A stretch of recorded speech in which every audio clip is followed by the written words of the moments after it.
Who is the governor of the Reserve Bank of India? RBI-யோட governor யார்? அப்படிதானே teacher? ரூபாய் நோட்டு அச்சடிக்கணும்னா சக்தி வேணும்.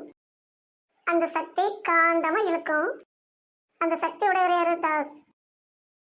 சக்தி காந்த தாஸ். RBI ஞாபகம் வச்சுடுங்க. சக்தி இருக்கு, காந்தமா இருக்கு, தாஸ் கிட்ட இருக்கு. சக்தி காந்த தாஸ்.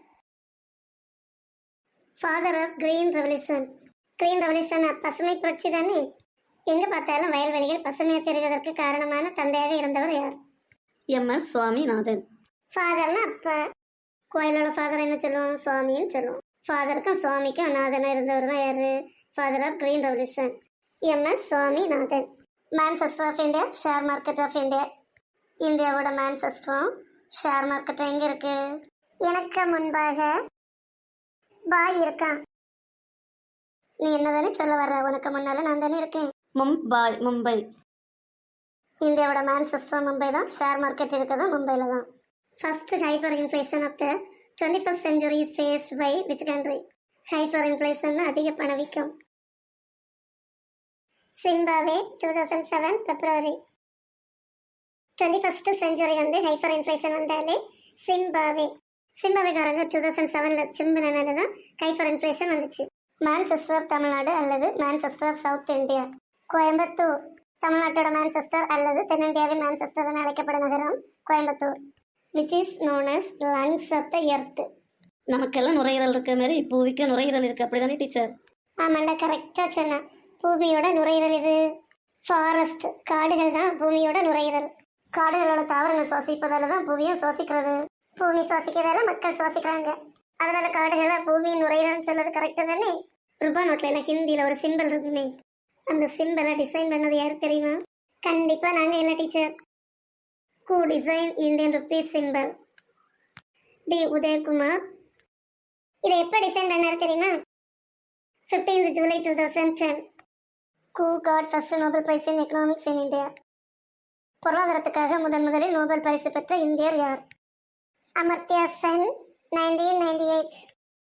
இந்தியாவிலிருந்து ஃபர்ஸ்ட் நோபல் பிரைஸ் பொருளாதாரத்துக்காக பெற்றவர் Amartya Sen. When was the planning commission set up in India?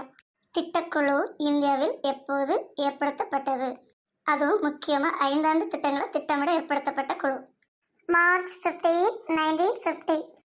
March மாதம் 15ஆம் தேதி 1950 ஏற்படுத்தப்பட்டுச்சு. இந்த 1950 எப்படி ஞாபகம் வைக்கிறதுனா 19 மணி 50 நிமிஷத்துல ஏற்படுத்தப்பட்டுச்சு அப்படின்னு ஞாபகம் வச்சுடுங்க. Planning commission of India was replaced 2014 NITI Aayog. இந்த நிதி ஆயோகுவை 17th August 2014 ஏற்படுத்தினாங்க. 2012 ஃபயர் பிளான் முடிவுக்கு வந்துச்சு. அதை ரீப்ளேஸ் பண்ணிட்டு 2014 நிதி ஆயோக்னு சொல்ல பிளான் வந்து இம்ப்ளிமெண்ட் பண்ணாங்க. பிளானிங் கமிஷன் 1950 19 மணி 50 நிமிஷம். நிதி ஆயோக் 20 மணி 14 நிமிஷம். When was RBI nationalized in India? 1st January 1949. ஜனவரி மாதம் முதல் நாள். 1949 எப்படி ஷார்ட்கட்டாக ஞாபகம் வச்சுடுன்னா 19 எல்லாத்துக்குமே காமனான நம்பர். லாஸ்ட்ல ஒரு 9 போடணும், அதுக்கு முன்னாடி ஒரு 4 போடணும். RBI was nationalized in India 1st January 1949. GST-னா என்னது? Goods and Services Tax. Goods-னா things, Services-னா சேவை, T-னா tax வரி. அரசாங்கத்துக்கு நாம கட்டக்கூடிய பொருட்கள் மற்றும் சேவை மீதான வரி. இது எப்போ நடைமுறைக்கு வந்துச்சுன்னா 1st July 2017. When was the first finance commission established in India? இந்தியாவில் நிதிக்குழு எப்போது ஏற்படுத்தப்பட்டது? 22/11/1951. பிளானிங் கமிஷன்ல 1950 ஏற்படுத்தினாங்களோ அதுக்கு அடுத்த வருஷம் 1951 நிதிக்குழு அமைச்சாங்க. Who was the founder of real GDP? Simon Kuznets. GDP-னா gross domestic product. ரியல் GDP-யோட ஃபவுண்டர் சைமன் குஸ்னட். இதை எப்படி ஷார்ட்கட்டாக ஞாபகம் வச்சுருவாங்க? சைமன் குஸ்னட்னா கொசுவுக்கு நெட் வாங்கினாரு. ஜிடிபி ரேட்டை வச்சு, அதுவும் ரியல் ஜிடிபி ரேட்டை வச்சு.